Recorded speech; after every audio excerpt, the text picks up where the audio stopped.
but since it is 9:20, it's time to bust out the yearbook for the Gold Cup and bring back Bart Keeler.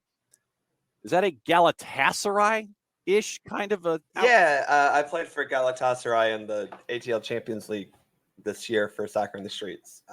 It was the first shirt in the drawer when I opened it up this morning. Nothing wrong with the Galatasaray. Yeah. I mean, because I admit that when I have friends and family that will go to the nether regions of the planet and actually will break the territorial bond and go shopping and go traveling.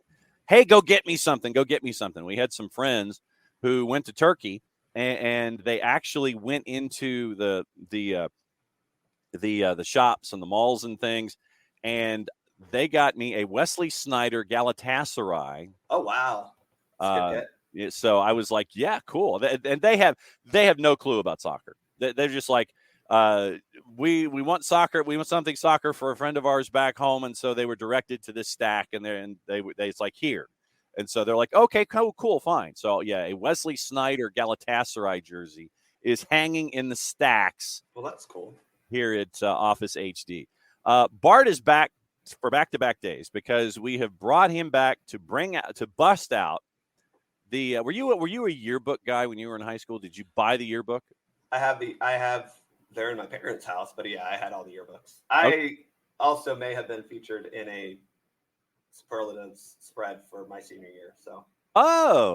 So you were part of the front end of the comet. You were not the comet's tail. You were the fast part of the comet up front? Yeah, something like that. Okay.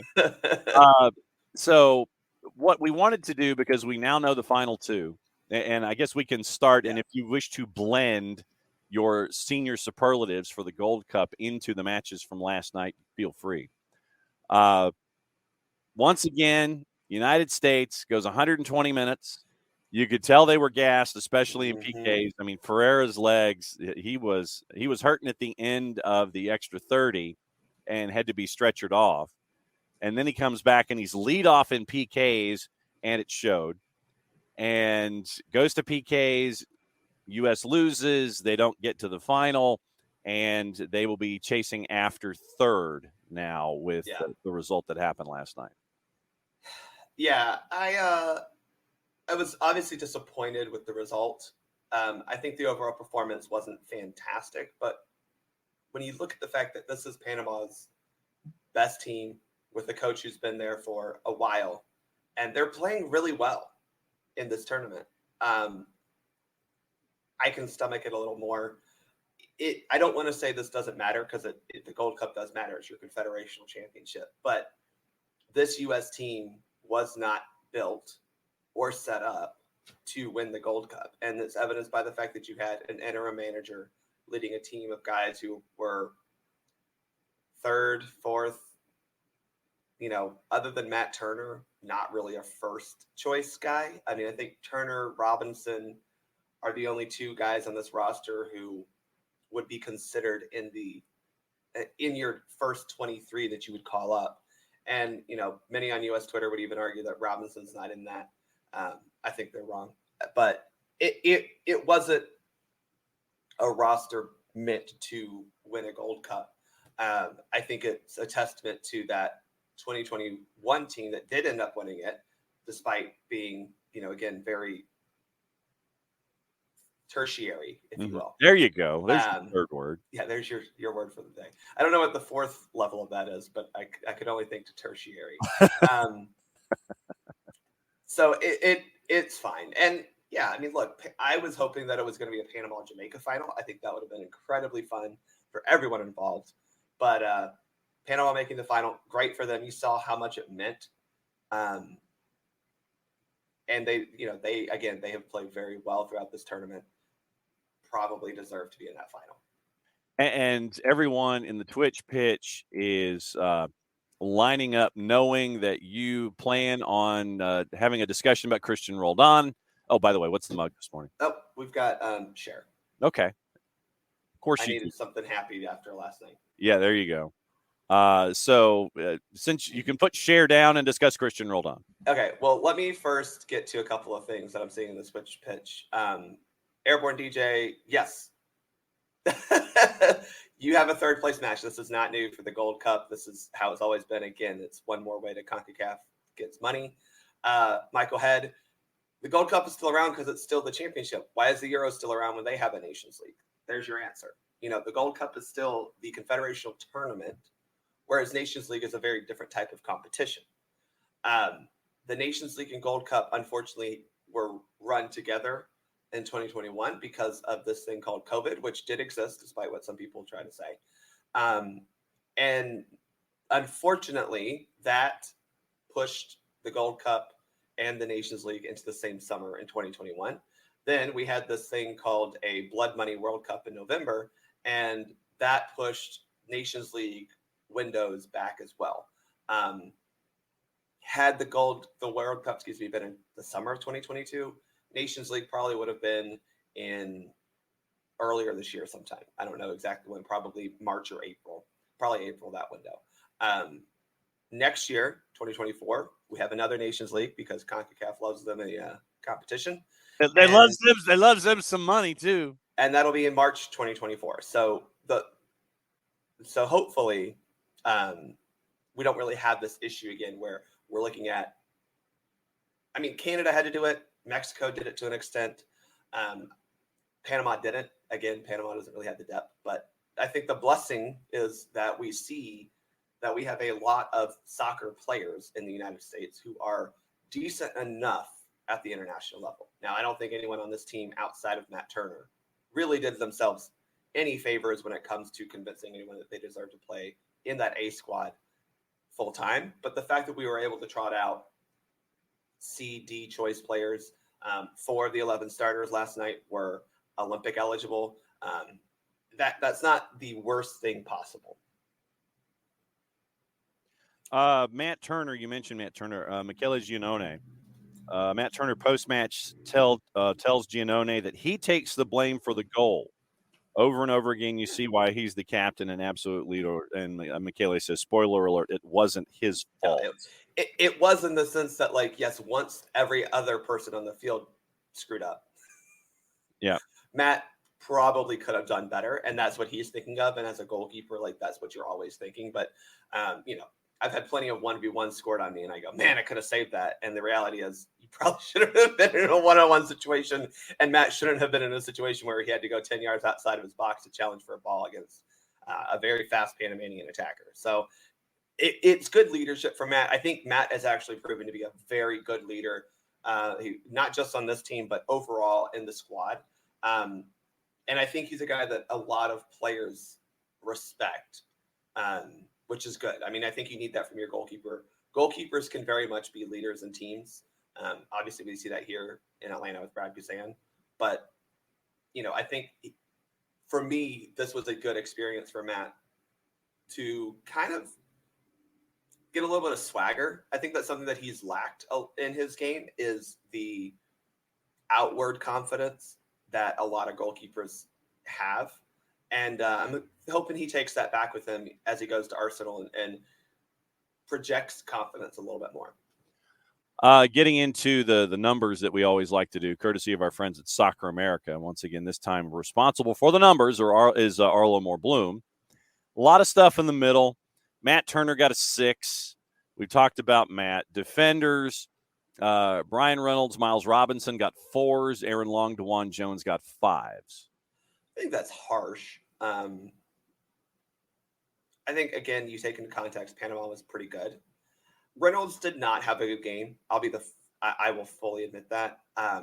Again, I'd rather a 22-year-old who is still finding his way in his career have a learning game, Mm-hmm.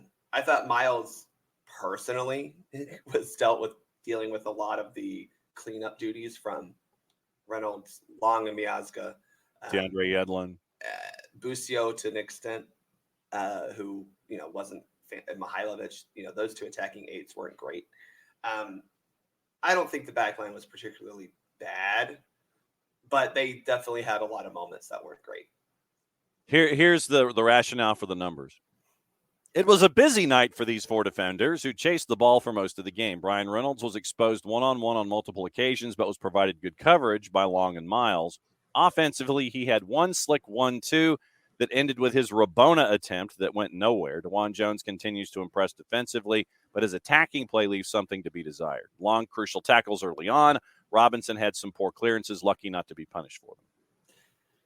Yeah, I mean, I think that was true about Miles with poor clearances. I also think that we struggled a little bit to build out the back. Part of that, again, I think was Busio and Mihailovic not having good games. Also, midfield. Sands got a 5. This is Arlo Moore-Bloom at Soccer America. Sands got a 5. Gianluca Busio got a 3. Georgi Mihailovic got a 4.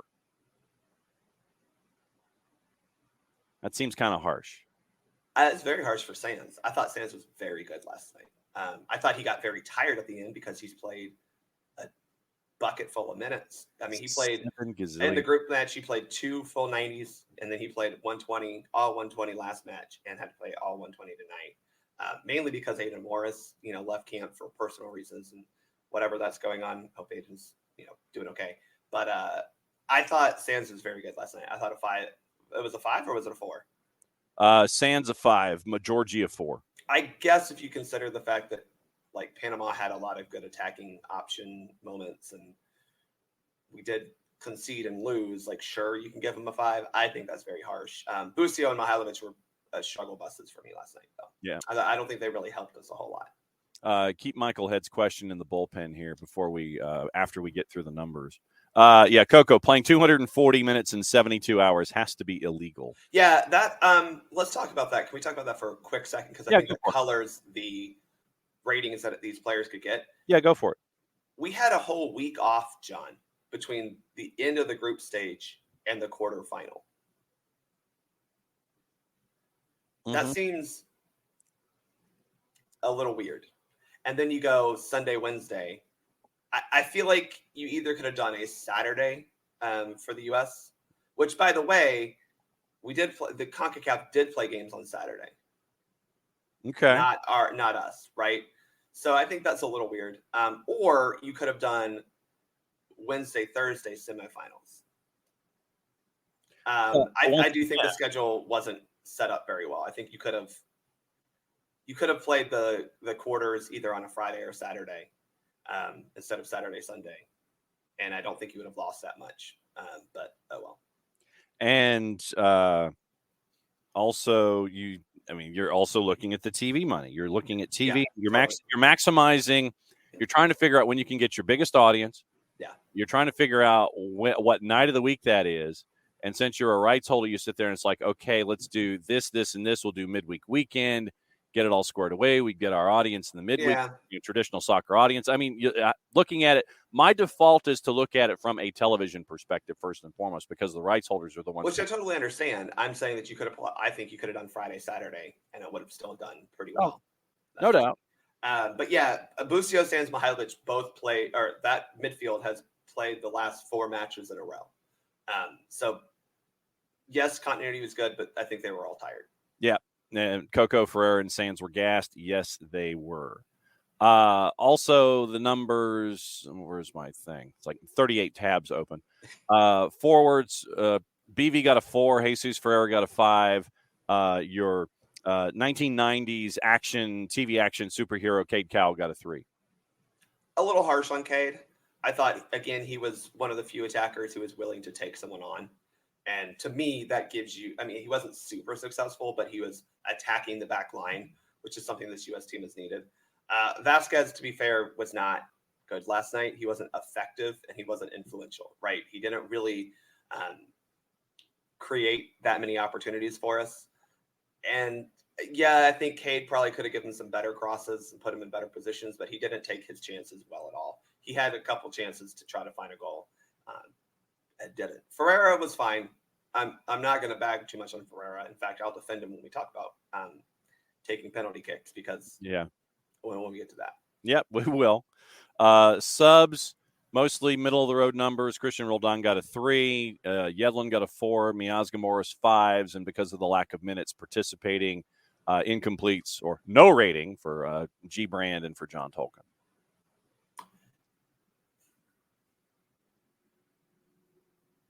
I will talk about everyone else, but we're done.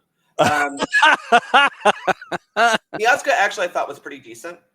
He got burned, which is to expected for Matt Miazga. He's not fast. Yeah. He just isn't. But I thought he was pretty decent. Great penalty take. I actually am sad we haven't seen more of Tolkien this tournament. I thought, I'm not trying to take any away from DeJuan Jones. I think he was pretty solid this tournament, and I think he may have played himself into the conversation of that first group, given that we don't really have a true backup left back. Right. But I would have liked to have seen Tolkien play a little bit more in this tournament. I think he has something to offer. The biggest disappointment for me was Tolkien cutting his hair, and that was sad to see. Well, and that, if you believe in the Samson complex, that might be the reason why. Maybe. Gressel again. I'm sorry. I know. Listen, I know Atlanta United fans love to think that every single player who's ever played for this team is better than anything that's ever existed. One thing and one thing only. Gressel's not great. He does one thing. He does one thing, and you need to be far more three-dimensional than what you see from him in a national team format. All you have to do is go back to the match before last night. Every single time he's cutting inside, it's heavy touches to himself, easily taken off of the ball, not able to create moving centrally. And so if you're looking for somebody to come in and just bomb crosses from the right-hand side, that's your guy. But you need some folks that are more three-dimensional than that. And not to be –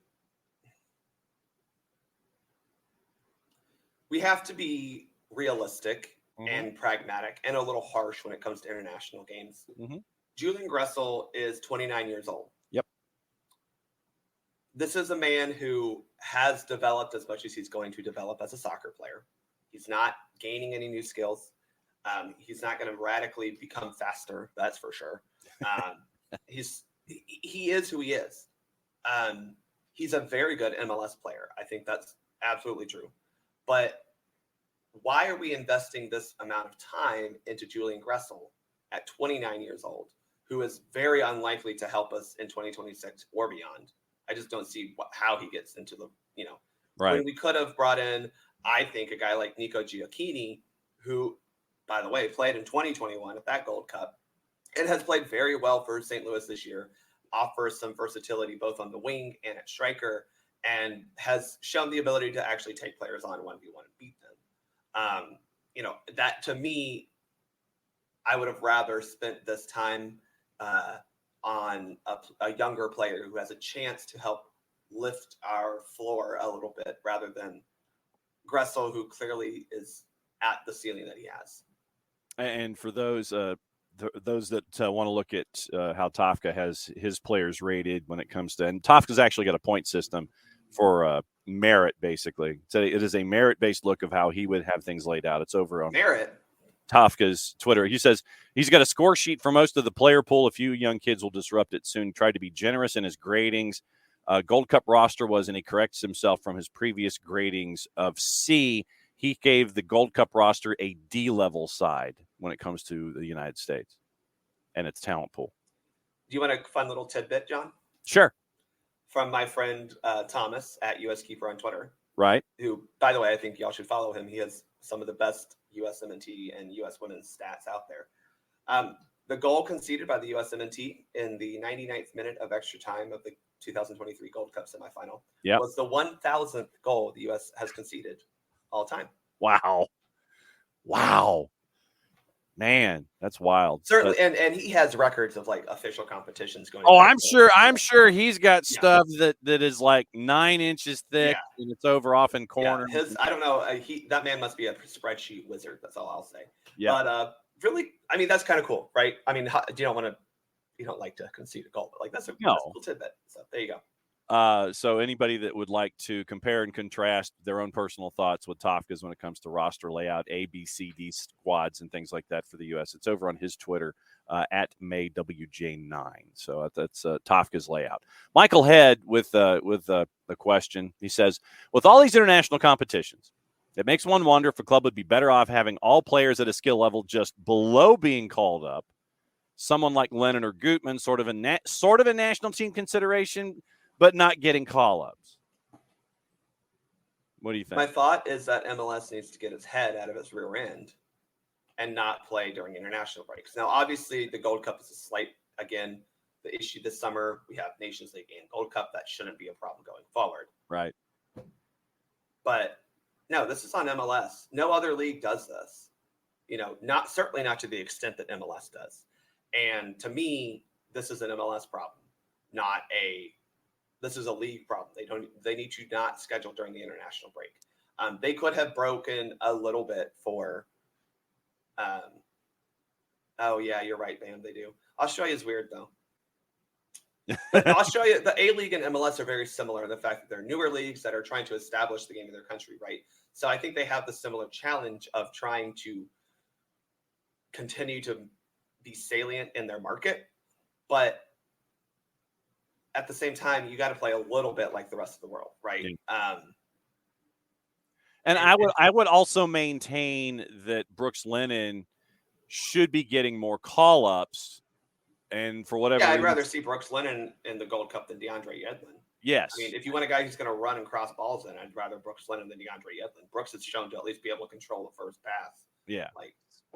So that was the one thing, and I was getting in discussions with folks during the match last night about that very thing. It's like, Brooks should have been the one called up for this camp, but that's up to that's up to the USMNT, and BJ Callahan also admitted that he got the tactics wrong in the first 45 minutes as well. So I think he got a lineup wrong, personally. Yeah. But I also agree, the tactics weren't fantastic last night. And Panama's good. You can give Panama credit. They were very good last night. They've been very good this tournament. It's okay to say that Panama was better than us last night because they played better than us.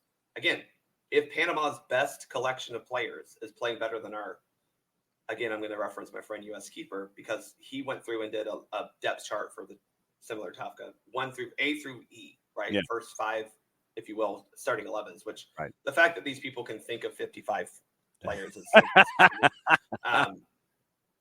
a lot of those guys were 3rd, 4th, and 5th. The only ones who were in the top were Turner.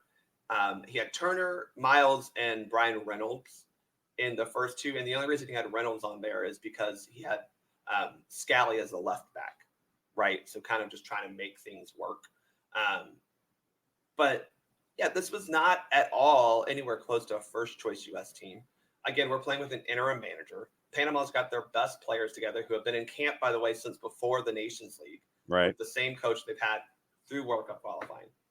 It's okay. Panama was very good last night. Congratulations to them. I hope they beat the absolute loving crap out of Mexico. And they are featured a couple of times in my my superlatives. Okay. So, and for the record, it is primary, secondary, tertiary, quaternary, and quinary. Quaternary and quinary. That's your top 5. Not as fun to say as tertiary. No, tertiary is right there. All right, time to crack open the yearbook and look at all of the senior superlatives. What categories do you have so I can follow along and we can sit here and go, okay, here's what you've got. So what categories do you have? So if I need to add something and surprise you, I will. So best dressed had to include that one. Okay, best dressed. For my category of most likely to succeed, I have most likely to move to Europe. Okay, move to Europe. Best chef, a.k.a. the guy who is cooking the most during the tournament. Okay. And least likely to be invited back. Okay, I think we know who that is, and it might be Qatar.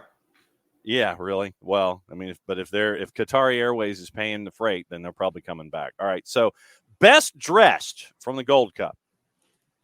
It goes to Orlando Mosquera, our goalkeeper from Panama last night, because that fit was fantastic. And Panama had great goalkeeper kits throughout the tournament. As a team, though, it goes to Mexico because I'm sorry, those uniform combos are gorgeous. The Aztec print, the color combination too, the slightly parchment colored white with the still bold kind of wine color, if you will, but then also the classic green, white, red, but the green is a very good print on it. Mexico best dressed at the tournament, but also Orlando Mosquera from Panama. Okay, so then who in your mind is most likely to move to Europe? So I have 3 guys on here. kind of cheating a little bit. But I have the ones that I think from not the U.S., Ishmael Diaz and Alberto Carrasquilla. I think those guys proved last night that they're very good, right? I think Diaz has actually done really good looking at his stats from the Peruvian League. Mm-hmm. Yeah, Peru. Universidad Católica. Universidad Católica. Yeah. I think he could move to maybe not Europe necessarily, but like I think he could be very good in a Brazil-Argentina league, if not one of the lower leagues in Europe, like I don't know, looking at like Belgium or possibly one of the kind of those Balkan leagues. I mean, I think one of the Red Stars might be useful for him. Okay. I think he could be very good. And I think Carrasquilla, same thing. Like I thought he played very well throughout the tournament. He was the best player for Panama last night.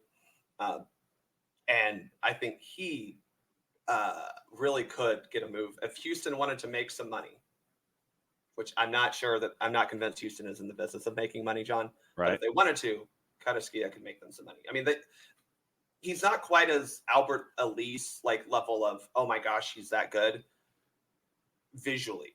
But I think when you actually look at his game, he can do that. Unfortunately, he just plays for a bad Houston team. Well, I mean, Ben Olsen, year one, they're doing better than they have been in the past. I agree. They're still bad. Yeah. So then who would you like to see? Who has stood out to you that you'd like to see in MLS that's not an MLS? Since you mentioned Europe, let's go ahead and keep it domestic. Who'd you like to see? So I think if you're looking from my next category is the U.S., and it's Jesus Ferreira, because I actually think he was very good this tournament. And obviously the narrative around him is negative in the sense that most people say he can only do it against a Caribbean nation. We joked last night that clearly we must have built another canal between Panama and Costa Rica because that's why he scored. Wow! But it was a good goal, but it was also he wasn't super effective against them, and then he misses his penalty, which again I don't think is totally on him. I don't know why he was taking it first, but I think Ferreira needs a move to Europe. Yeah. To continue to be a part of the U.S. striker conversation because he has done very well in MLS for multiple years, but we see his ceiling on the international level. Contrast that with a guy like Pepe, who did very well in Europe, immediately came into the U.S. national team and made an impact. And in Europe, despite his first season with Augsburg, because they were also a very bad team, has shown that he can compete at least at A level in Europe. I know the Netherlands is not a top 5 league, but it's a top 10 league for sure.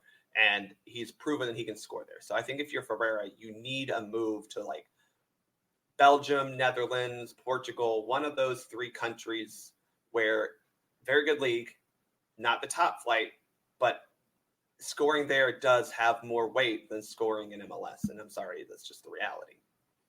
All right. So who else was in your kitchen? Who else are the sous chefs? So best chef for me was Damari Gray. Okay. He was very fun to watch for Jamaica. A lot of the Jamaican teams were a lot of fun to watch. A lot of the Panamanians were fun to watch. But Gray had 4 goals plus assists. Pretty good tournament for him. And again, I think Jamaica needs. It was a bummer for them to go out the way that they did last night because 2-0 to Mexico, probably a little unfair for how they've played all tournament, but Jamaica needs to continue to get guys like Gray to come back and play for them if they want to be a serious contender for the 2026 World Cup. They've also got to figure out how to get their heads screwed on straight and make Yes, 100%. But I think that's part of the kind of conversation is how do you stabilize your federation to be able to get these guys back continually? Because it's a frustrating thing to look at the talent Jamaica has. And then when you looked at them in qualifying, they were bad. Straight up. So. And same can be said for the women's side, the Reggae Girls.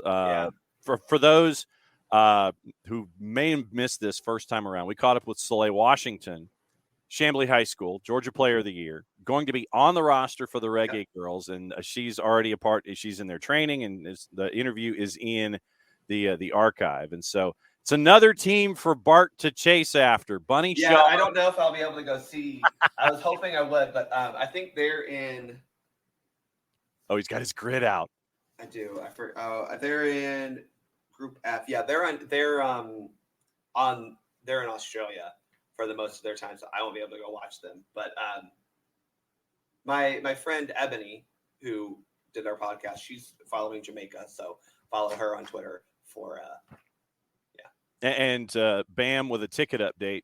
It isn't looking good in New Zealand. He says ticket sales are grim while Australia is hard to get tickets. They just announced 20,000 free tickets in New Zealand, according to Rich. Yeah.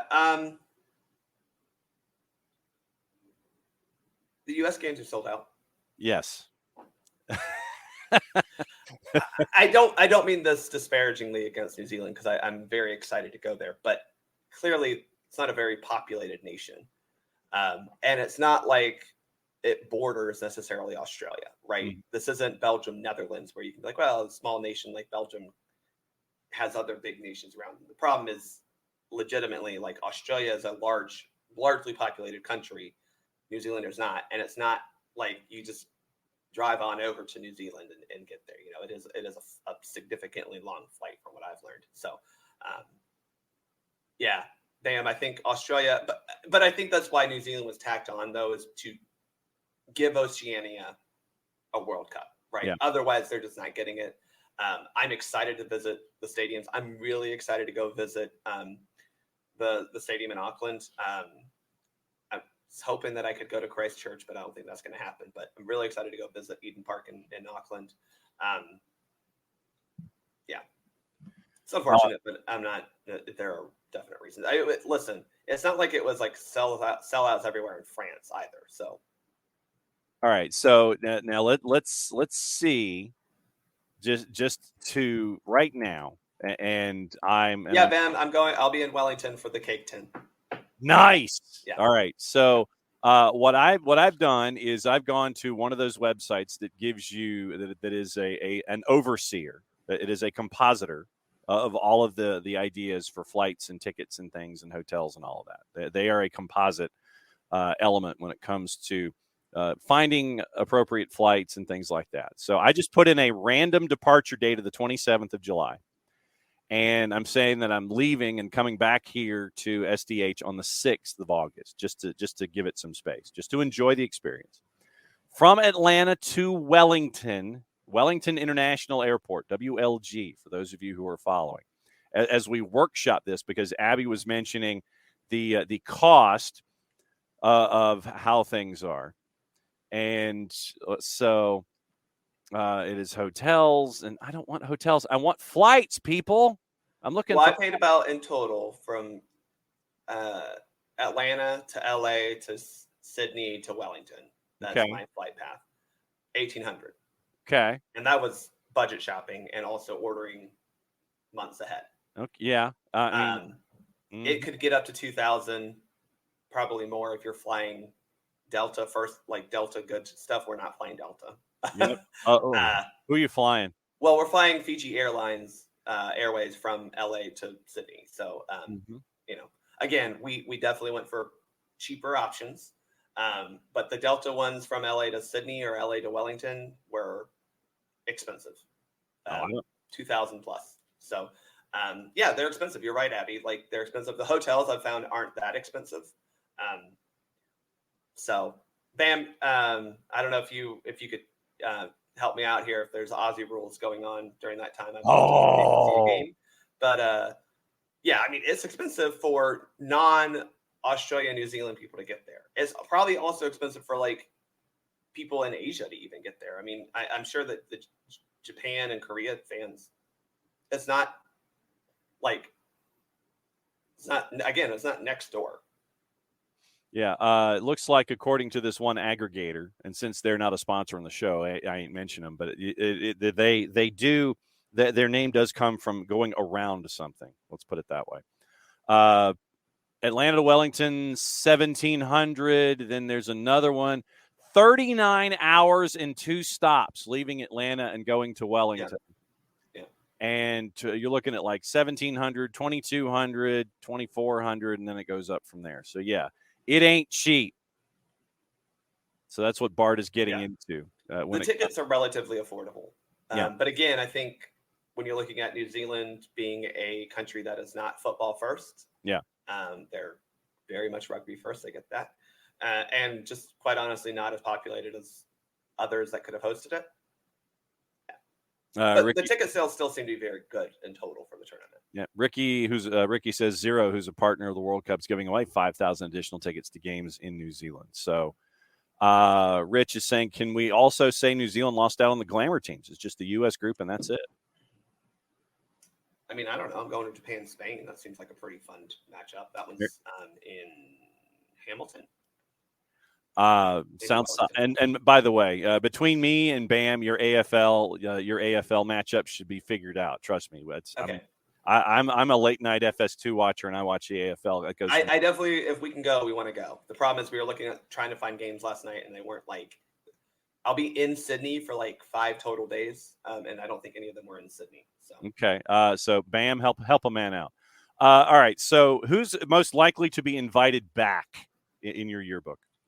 Most likely to not be invited, least likely to be invited. Likely to be invited back. Likely. I said Qatar. Okay. I understand your point that they are the sponsor of the tournament. However, we could just not. There are other countries in this nation, in this region. There are other airlines in this region that could sponsor it. I mean, get Delta to sponsor it for all I care.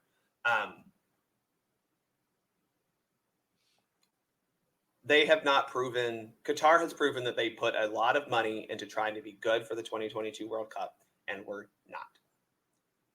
not. Bam is already doing his schedule aggregating for you, by the way, in the Twitch pitch. So biggest surprise in the tournament, good or bad for you, was whom as a team? I think the best surprise was Panama. Mm-hmm. I think we expected them to be good. I think we were a little surprised how good they played. Does that make sense? Yeah, it does. I don't think it's a shock they were either in the semifinal or made the final. I think the way they played and how they controlled the matches they were playing in was impressive. And I'm hoping again that maybe this is the cycle for them to be good. We see throughout CONCACAF, they often have a cycle where these teams kind of trade off being good or decent. Costa Rica is clearly not as good as they have been. Jamaica is struggling to get to that place. So maybe Panama can do that, Honduras is down. El Salvador is still trying to just punch above their weight, and they're not able to do it. So why not Panama, Biggest, so we mentioned biggest surprise, biggest disappointment. And you can go all the way back into the group stage if you want. Yeah, honestly, I'm going to go Costa Rica. But they did at least get out. No, El Salvador. I think a lot of, and maybe this is just because I'm on Twitter a lot and people seem to think that like Hugo Perez is like the savant whose teams are always playing supremely well. The fact that they did not make it out of their group was disappointing. And I think unfortunate because they had a lot of good momentum built up from World Cup qualifying and kind of lost it all. The other disappointment, if we can go to like individual players on the U.S. team. Yeah. I think Julian Gressel was a disappointment. I think it would have been nice to have seen him play well, and he never did. The other disappointment, I think, was Zendejas, who didn't even play last night. Yeah. Didn't start, which fine. I think he played himself out of a starting position, but you're down a goal late or needed a goal late in regular time, or you were down a goal in extra time, and you didn't get on the field. Yeah. That's disappointing because he had a lot of hype around him. The other one coupled with him is Alan Sonora, who didn't play much at all outside of the first game. Those two guys were supposed to be floor setters, you got to beat me if you want to even be considered for the A team. And they were not good. Let's see. Also, Christian Roldan never come back. I knew that was coming. No, that was a terrible penalty. Okay, I'm sorry. We're getting into it. That was a terrible penalty. It freaking bounced 3 times before it got to the goalkeeper. It was in the middle right of the goalkeeper's dive. I mean, to be fair, it almost went under the goalkeeper because the goalkeeper dove so well. Luckily, he got his, for him, he got his big paw down there and saved it. But it was such a terrible penalty. Did not And look it just confident. continues. I know you have, the Seattle reporter and biggest Christian Roldan stand coming up in 30 minutes, but I'm sorry. He is not good. He never has been good for the U.S. Do not ever bring him back to this national team. He does not deserve it. He has proven 40 frickin' times, John, that he does not deserve to be on this national team. Oh. He is not good at the international level. And it's embarrassing that we keep picking him, thinking, oh, well, he just eyes and vibes. He's a really good training player, and he's terrible. I don't care if he does all the drills well. He is a bad player. He has contributed nothing to the U.S. men's national team program other than two assists, in 4 Gold Cup appearances. There you go. Get out of here. Stop. There are better players who can play other positions. Just get him out of here. He does not belong. He does not deserve it because he has repeatedly shown time and time again, 40 times, that he does not deserve to be here. Get out. Get rid of him. Get rid of him. I want Christian Roldan to play in an Aussie rules game and watch him get absolutely destroyed. That's what I want to see. Oh, wow. That'd be epic. Sorry, and I know he's a great player for Seattle. I get it. Well, he's a good player for Seattle. Mm-hmm. He is not fit for international soccer. He should have gone to El Salvador. All right. So what's next for Soccer for USPod and to continue? We'll have a debrief. We probably won't care too much about the spleen venting that continues with Bart Keeler. I'll be honest. I don't care about the third place game, but we'll probably do a quick debrief either tonight or tomorrow or early next week. Tafka, he has more missed penalties than he does goals for the U.S. national team. There you go. Abby says it's the perfect conversation as she's ironing flags, getting out the wrinkles. Oh, thank you, Abby. We'll be doing a quick debrief of the Gold Cup. I don't think it was all bad. I just don't think there was much good. Does that make sense? Yeah, no, it absolutely does. I understand where you're coming from. Third place game is Sunday at 5:30. We will not. AO is not having a watch party for that. I announced that last night. What? I'm going to go to the lake and hang out with my family, and the other leaders also want to do the same before we have to do Women's World Cup for the next month. There you go. All right. Maybe it's Saturday. Okay. We'll figure it out. I don't know. It's sometime. It exists. I'm pretty sure it exists. Yeah, it exists. They want to make money. Of course. All right. So go do your stuff, Bart. Thanks for hanging out.